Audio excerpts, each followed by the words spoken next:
Greetings, Starfighters.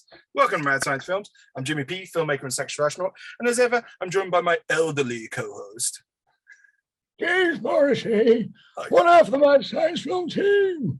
If you've been enjoying the Mad Science content, then why not subscribe to us on our channel? Come follow us on Facebook.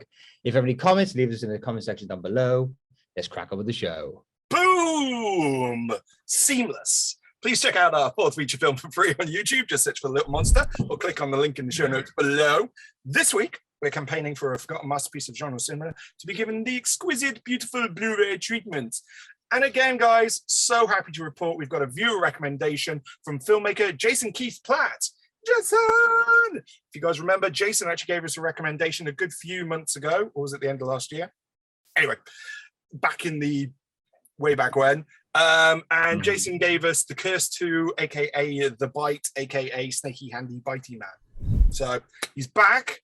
This time he's giving us Condorman from 1981, directed by Charles Jarrett. Cartoonist Woody becomes the superhero he draws. Using his gadgets, he helps a Soviet spy defect to the West. Yeah.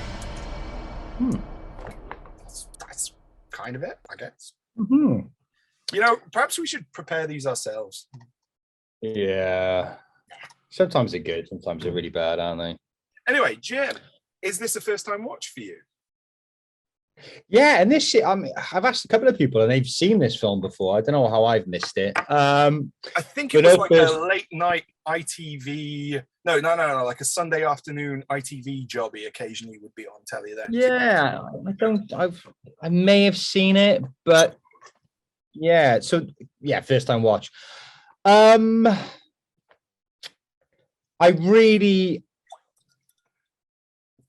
love these kind of films. Comedy spy films, accidental spy kind of comedy films. Yeah. This film clearly had budget. This had Wonga, and this had a lot of Wonga, and it had a really good cast. I loved James Hampton, aka Teen Wolf's dad. Yeah. He played a good, solid, straight kind of character in it. Really good. Love Oliver Reed. Brought a lot of intensity. Perhaps a bit too much for a comedy, but nevertheless, credible actor. They had some good production in this, some really good stunts. Again, this is a spy film, and they definitely lended from the Bond series with this one as well. I think they shared a lot of the stunt crew as well from that Roger Moore era Bond. I didn't like it. It just wasn't fucking funny. I don't know whether it's because I'm watching it now and I didn't watch it growing up as a kid, and therefore nostalgia does not help me through it. Perhaps that's the case, but I just don't like Michael Crawford in this at all. He's not funny. The American accent is just ridiculous. I like, if you get like Gene Wilder in this, right? Take Michael Crawford, put Gene Wilder in, I think you've got a much better film. So it just, for me, it had everything going for it. Everything was in his favor. And I just think that, Michael Crawford for me just didn't bring the funny for this. So it was just quite laboring to watch it, to be honest, because it just didn't work. Fair point, mate. That's a fair point. Yeah. And you know what? As a kid, that's where I didn't get on with the film. I definitely seen it as a kid. You've seen this before then, yeah? Only once as a kid. And I remember thinking, superheroes, spy movie made for me. And again, you got to think this is the period where probably when I saw it, maybe the first Batman was out. Obviously, I'd seen the first, handful of Superman films. But by the time I got around to seeing it, which again would have been on telly, I was really disappointed. And my main problem with it is exactly yours as well, Michael Crawford. Now, which is weird because as a kid, I used to piss myself laughing at Some Mothers Do Ave Em. The Frank Spencer thing, like and I think it was as a kid, this weedy guy getting into these remarkably dangerous situations. There's those things where he's getting like pulled along by a car and he's on roller skates or whatever. Had me in stitches as a kid. But I think this is where that film falls down, is his casting, and it's central to it. And I think there's a lot of issues of it. So the director, Charles Jarrett, this was probably one of his biggest films. So during this period, he did like a handful of live action Disney films. And, you know, they were all, you know, similar time periods. And then after this, he was mostly TV and TV movies, to be honest. So I think he peaked with this. It's actually based on a book, which I listened to an audiobook of called Game of X by Robert Sheckley. Now, Robert Sheckley was a sci-fi author, and this book was really a spoof of those kind of like James Bond or the American Matt Helm series. And there's no comic book or superhero element in this at all. So it's pretty much just the setup of an agent who has like, you know, he gets his reputation, you know, Agent X, he's got this reputation of like, you know, he's like James Bond, but it's completely unearned. He was just a normal guy, supposed to do a very simple job, and, you know, the job spiraled out of control, and he's suddenly, you know, this highly sought after agent. The book is brilliant. Like, honest, I mean, again, I didn't read it myself. I listened to the audiobook. I would highly recommend you guys trying to, you know, track it down. Loads of fun. Would work much better as a straight spy like satire. I'd love to see a remake where it is handled like that. And I think your casting with Gene Wilder, obviously, you know, that we can't do that today. But yeah, inspired casting mates, somebody like that, maybe like a Ryan Reynolds nowadays, kind of doing that. Nowadays, would be great. I also thought like it needed to decide: was it going to be a spy film or is it going to be a superhero? Fuck it! It was just he was trying to do the two things. It just didn't work at all. And I think it was the period. So 1981 obviously came about 3 years after Superman the Motion Picture, and I think that is what Disney tried to do. I think Disney had the rights to this book. And I think they just kind of thought, if we add in a superhero element to this, we can cash in. And they were completely wrong, because they lost like 9 million on it. It was a massive loss. I actually like this film more now than I did as a kid, but that's because I can kind of forgive some of the what I see as mistakes in there. And as I say, yeah, Michael Crawford, I think, is the big one. His accent is atrocious. It is awful, mate, and it pulls me out of the film so much. I was thinking to myself when watching it, I've not read anything that suggests this is true. This is just me thinking out loud. But I thought, is this a film to push Michael Crawford into the US? Could have been. You know, is it him patriotic at the end? You know, with a stupid American accent, was this a big push for Michael Crawford to break America? I don't know, but I think timeline-wise, that could be right, mate. I mean, that could be why he was doing well in Britain, TV, and all that. So yeah, he'd done a series of well thought of British films as well before Some Mothers Do Have Em. Obviously, Some Mothers Do Have Em was a massive hit in the UK, at least. I think it was quite big in America as well. I think it was one of the ones that translated over there quite well. So yeah, it wouldn't surprise me, mate. But yeah, as I say, it was a massive flop. And do you know what I think the problem with this is in the book, and I think in the script as well, he's not like a bumbling idiot. So he's just an everyman character. So although, he's not the super spy that he's made out to be, he's not an idiot. And I think if you're casting the guy from Some Mothers Do Have Em, the audience is going to bring the baggage that, you know, he's a bumbling idiot. And the problem is the script doesn't say that. I don't think the direction says that. And I don't even think Michael Crawford is doing that, but it doesn't work. You know, there's that scene in Istanbul where, you know, accidentally he beats up a room full of, spies or whatever. And it's weird because they don't really kind of push it as in like a, whoops, that's an accident or whatever. It just kind of happens. Like there's a bit where he suitcases a weapon by accident. And you're like, that didn't land either way. So I think they couldn't quite decide what to do with Michael Crawford. I'm also going to take the opposite thing, man. I found Oliver Reed really kind of boring in this, dude. He didn't, he was a pretty dull villain. You know, like, again, if it's a satire of like a Bond film, you kind of need your Blofelds or, you know, your Christopher Lees.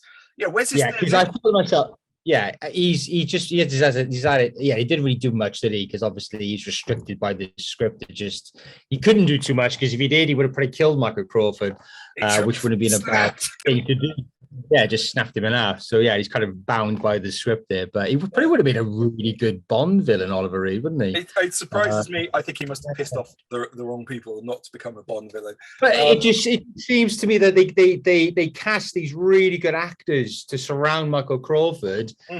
It just still didn't work. You know, so yeah, it's not for me. I wouldn't watch this again. Yeah, I did love the fact that at the end when Oliver Reed was wearing the helmet in the the boat race at the end, he honestly mate, it looked like a deleted scene from Spaceballs to me. I was just like, when it like exploded and he was like, I was just like, we've got into Spaceball territory now. I forget the name of the actor, mate. You mentioned him earlier, but the guy who played his mate Harry, Teen Wolf's uncle. What was James Hampton? James Hampton, MVP in this film, man. He was brilliant. He was just he's got like one of those really expressive faces that is just hilarious. He kind of brought the comedy more than Michael Crawford did. Absolutely. I think the scenes where you had the two of them together just was like chalk and cheese, and everything that Harry, the character Harry, was doing.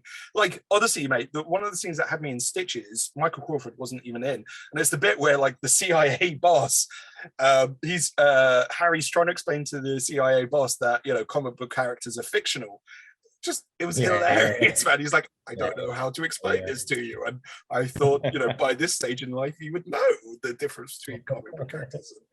So, absolutely amazing. It's a weird one. And also, let's go back to the love interest, Barbara Carrera. Hats off to her. Somehow she managed to convince me that, she was a legitimate love interest for Michael Crawford, Well, she is a Bond girl, isn't she? She's an unofficial Bond girl. An unofficial Bond girl, from Never Say Never Again. So she's kind absolutely of stunning. Those scenes in Istanbul, I was just like, oh, okay, but just wasted all that resource on Michael fucking Crawford. You know what I mean?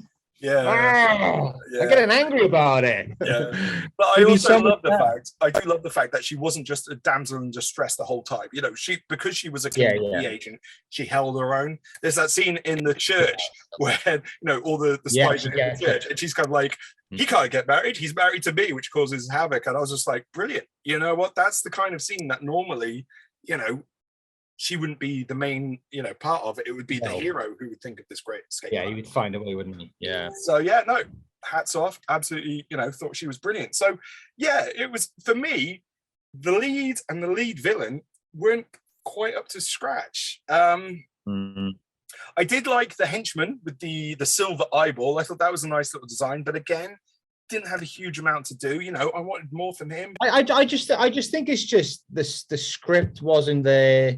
And those moments where you would have your big lead comedic guy, you might have had a bit of a spark between the two. Perhaps a better actor could have brought something out of the scenes with Oliver Reed. There weren't a lot of scenes with them together either, was there? And again, that's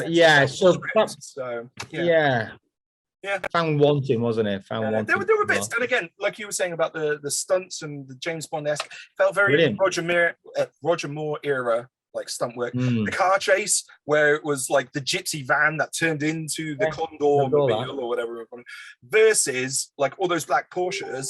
Fantastic, man.